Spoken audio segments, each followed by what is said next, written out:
Before we start off, if you are new to the channel, make sure you like, comment, subscribe, and turn on the bell notifications, as 60% of you that watch these videos aren't subscribed. I would greatly appreciate it, and it'll only take a little bit of your time. Without further ado, we can move on to the video. Manga is a form of art that has shaped up from many generations of Japanese influence, which resulted in its first introduction with the right-to-left reading scrolls back in the 12th century. With the name itself coming into common usage within the 18th century, many of the stories from the past are still able to invoke their influences even until now. From manga legends such as Osamu Tezuka and Go Nagai, we would eventually see how their artistic style influenced the creators of the modern era. Really quick, I want to go over some of the various art forms that really do apply to manga. The first one being cartooning. A simplified and easy art form which gives an exaggerated sense of weight to the most notable features of its subject in order to convey emotion and life. Used by legends such as Osamu Tezuka and many others, it was a very popular art form back in the 20th century.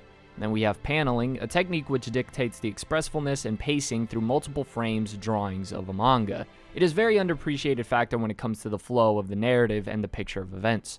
Then we have hatching, an art technique which used parallel lines to create tonal or shading effects, effectively adding various textures and dimensions. It is a very effective technique when it comes to the tone of the narrative since it affects the overall brightness of the image. Now, as for the next two definitions, it's more of an era thing, but the first one is hand-drawn. A fan favorite among traditionalists, it gives the artist plenty of freedom on how they want to approach their illustration, and it's a lot cheaper than paying for digital. Texturing and shading styles are also easier to achieve with this method as well. And with the advancement of technology, we would now have digital. As opposed to the traditional hand-drawing method, digital illustrations tend to be more preferred due to it being cleaner and more efficient. While this method seems to be awfully neat, it does lose its overall originality value due to some of the pre-existing tools that come with it. Just wanted to quickly glance over and define some of these terms as they're going to be mentioned a lot throughout this video. This video is meant to be a look over some of the great manga artists in history, and even a look at the history of manga art and its evolution. Now, for the sake of time, I won't be able to mention every artist out there and every manga that has existed.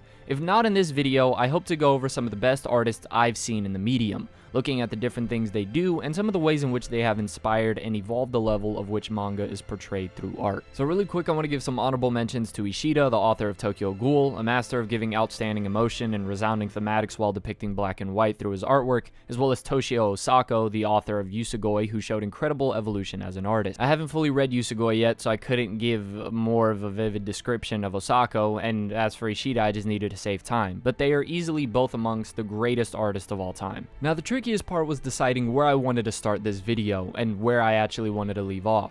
But what other better place to start than with Osamu Tezuka, author of Astro Boy, which was serialized from 1952 to 1968.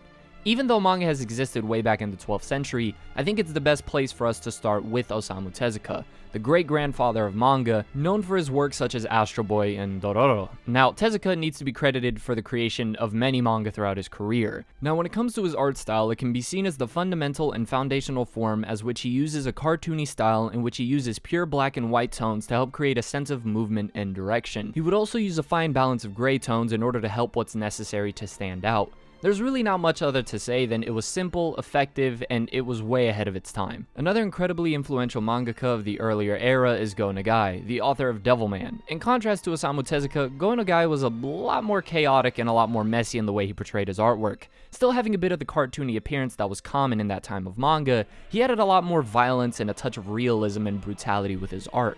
Just like Osamu Tezuka, Go Nagai also needs to be credited for the vast amount of inspiration for manga. Many of the most iconic series of all time can be seen taking direct inspiration from Devilman itself and some of his other works like Violence Jack. Another thing he needs to be credited for is his eye for paneling, with iconic imagery and panels that will leave their mark forever. Jumping another 10 years, we see a massive leap in the way that manga has been drawn, and look no further than Fist of the North Star. A manga with artwork that is way ahead of its time that would serve as inspiration for both JoJo's Bizarre Adventure and Berserk. Here, Tetsuo Hara has a much more realistic proportion and characteristics for his characters, in contrast to the more cartoony style that we're more familiar with, predating from the 50s all the way to the 70s, incorporating a more heavy use of cross-hatching and just hatching overall to give his artwork more depth and more of a 3D look. Despite already being way ahead of its time in the beginning, we would then see Tetsuo Hara evolve more and more as an artist during Fist of the North Star. One of the interesting things is Tetsuo Hara would leave the background simple. Eventually we'll be talking about another artist who's known for that as well. But if there's anything we could give Tetsuo Hara credit for, was his amazing attention to detail with some of the scenery, but mostly his characters. Now, I don't think any introduction needs to be given to Dragon Ball. However, there's one thing that Toriyama needs to be credited for is his genius in paneling, drawing motion, and creating a smooth fight scene in the medium of manga. Even though his art is more similar to the more cartoony style, he was able to create a style of his own that would become iconic, and his formula for not only writing a fight but drawing a fight would inspire most of the shonen manga that we have today. When you talk about paneling in manga, you bring up Witch Hat Atelier and Dragon Ball. And despite how popular it is, the manga still has value in analyzing for anybody if they're interested in creating their own manga. Now, you could classify this earlier portion as the video for the foundation of manga, and the art of manga as a whole. Each of these authors deserve all the respect and admiration for what they did. Now, I will be talking about some of the artists who were inspired by these men, beginning with Kentaro Miura. Now, what can really be said about Kentaro Miura's art that hasn't been said already?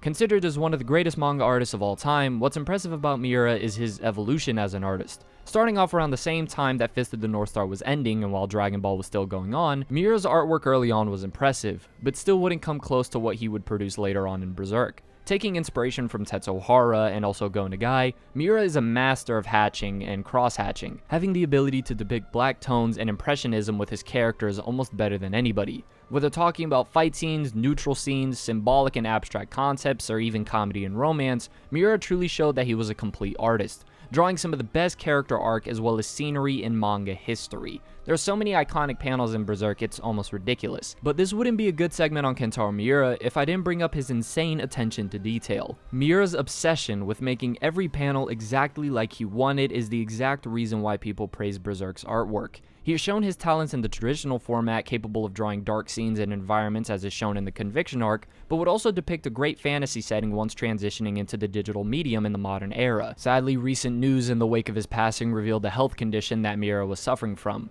which makes his dedication to make every panel perfect even more admirable. Truly one of the greatest of all time. You may have heard his name through realistic artwork of famous mangas such as Vagabond, Slam Dunk, and Real, but he wasn't always as proficient in the art of realism we know him for, adopting more of a cartoony work in Slam Dunk and evolving from there. Fun fact, Oda, the author of One Piece, wanted to be assistant for Inoue, but at the time he didn't need the help. It seems that was the best for both of them, because Oda and Inoue would later go on to make top-selling manga. In Slam Dunk, we get to truly see his evolution over time as he becomes more realistic with the proportions and begins to master movement and motion, which is very important when depicting a basketball series. When you talk about one of the greatest sports manga of all time, Slam Dunk has to be mentioned. The manga in its later half would provide one of the most iconic panels ever, truly showing off Inoue's ability to make things seem real, no pun intended, and to give them momentum. After Slam Dunk, Inoue would then begin the series that would truly show off his ability to create beautiful artwork and incredible sceneries, almost as if each panel was a carefully crafted portrait, going for a brush technique to create a unique feel to one of his masterpieces, Vagabond. When talking about the greatest art in manga, the discussion cannot be had without Berserk, and especially without Vagabond. Already on top of having a great protagonist, beautiful philosophical themes, Inoue is a true genius on every page. The amount of iconic imagery in Vagabond and Inoue's use of incredibly detailed and beautiful scenery is simply breathtaking. However, Vagabond would be another series that would suffer from hiatus and until this day has not had a chapter. Instead, Inoue has been focusing on another basketball series called Real. Here he uses the motion he showed in Slam Dunk and the realism he showed in Vagabond and creates a more grounded and modern setting that helps communicate the time and the message of the characters. Tite Kubo is big on subtle storytelling, and his art style incorporates simple backgrounds that help emphasize the characters and their incredible designs. When it comes to character designs, Kubo's almost unrivaled, and has some of the most satisfying art styles in the medium, especially with the female characters, cause damn! Kubo incorporates simple paneling with a good use of motion for his fight scenes, but when it comes to his overall style, it's a heavy emphasis of white and black tones, with very few times using gray tones. This can be said for most artists, but Kubo really seems to come into his own, and evolves, especially when creating the faces of his characters. His ability to depict his own creativity with the new forms and abstract powers is, well, impressive, and one can see how this would serve as the main inspiration for Jujutsu Kaisen. Having previous experience in the realm of doujins, in which we will not be talking about in this video, Boichi is one of the most well-known artists in the manga community, with manga such as Dr. Stone and Sunken Rock, along with his incredible redraws of One Piece. Once again, when talking about some of the greatest artists of manga, this conversation cannot be had without Boichi, although the said could be same for any of the artists that I've brought up in this video. Sunken Rock is known for its tonal shifts, going from very lighthearted to super serious in a flash. Once again, it's the detail and emotion he's able to convey with the characters that makes his artwork so impressive. having heavy use of shadows to give his moments presence. And I think it really does show off his experience in the realm of doujins due to his incredible ability to depict the human anatomy. Although both of these artists are unique in their own sense, they each both show exceptional creativity and a unique perspective when it comes to world building and character designs. Hayashida has a very chaotic and messy feel, as is seen in the world of Dorohedoro and Dai Dark, and Nie sometimes having a refined sketch look in the sci-fi genre, as is seen with Blam and Abara. This whole time I thought it was Blame, but no, I'm an idiot. Hayashida is great at giving the characters a great personality and remarkable character designs, and Nie is a master at depicting manga with little to no dialogue. So if I were to describe them both, Hayashida would be the words are as loud as the actions, and Nie would be the actions with no need for words. If you're interested in checking out some of Hayashida's works, once again Dorohedoro and Dai Dark, and if you haven't read anything by Nie, you are really missing out. I would check out Blame and Abara. Probably one of my favorite artists in the entire medium. Kakizaki is capable of adding a unique sense of realism as well as impact with almost every panel, offering an outstanding collection of top-tier double-page spreads with his signature white scratches going through the page. It's a really weird blend, but one that visually works to near perfection. Just like with Inoue and Slam Dunk, he really is great at offering momentum and the natural swing of the eyes as you read the pages. If you were yet to read one of Kakizaki's manga, you were severely missing out. He shows he's a genius with depicting motion in Rainbow, he's great at action as we see in Greenblood, and he even has experience in the horror genre as we see with Hideout.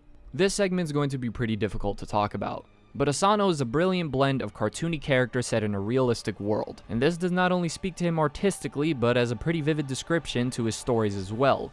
He has a unique style to his characters that are clearly his while being a master of the digital era, taking pictures of the environment around him and then using those environments for his story.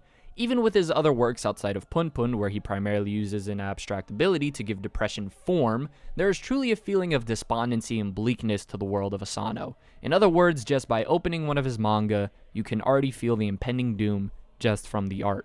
Sakamoto is the master of the digital era. Serving as another master of realism alongside Takehiko Inoue, every character, every strand of hair, every building, every piece of clothing looks so real. When I first laid my eyes on Sakamoto's artwork, I just refused to believe that it was a manga I was reading still. In Climber, he shows his ability to depict vivid emotion as well as stellar scenery unlike anything that I've ever seen, and I mean that. In Innocent and in Innocent Rouge, he's capable of giving experiences like death and love artistic form, whether it be through symbolism or exaggeration. He does all of that while still maintaining such a realistic chokehold.